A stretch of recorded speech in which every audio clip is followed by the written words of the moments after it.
June 15 clash has meant that whatever trust existed between Indian and Chinese forces on the ground and a little higher in the political and diplomatic domain has vanished. The PLA in Galwan Valley, Hot Spring area, Gogra, those places is not on Indian land or what India perceives to be its land. So that's very clear. At the Pangangso, the issue is a bit more complicated. And the issue is that between finger 4 and finger 8, and people will by now know what finger 4 and finger 8 means, the Chinese have come and camped in that area. They have built some temporary structures there. So in a way that 8-kilometer road is in Chinese control right now. But before May 5, the situation of that area was that it was claimed by both sides, both India and China. Today, Indian forces are not able to go up to finger 8, while the Chinese are sitting between finger 4 and finger 8. So therefore, I want to make that nuance, make that distinction between what happened in Galwan and what is happening at Pangangso. You said Indian Ocean, Indo-Pacific.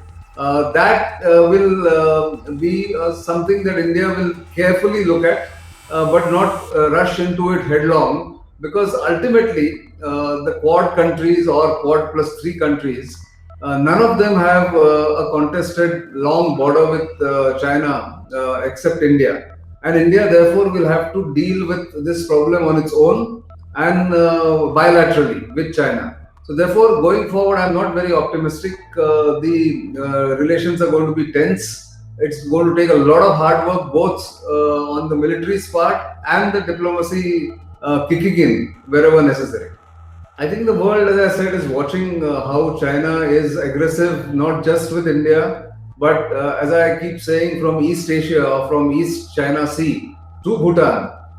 Trying to either send signals to all these countries or trying to put their stamp on the relationship between these countries and them by being aggressive everywhere at East China Sea, in Vietnam, against Philippines, against Indonesia, against India, against Bhutan, everywhere. And of course, the negative sentiment against China has risen worldwide because of the mishandling in the initial days of the coronavirus, which I call Chinese virus.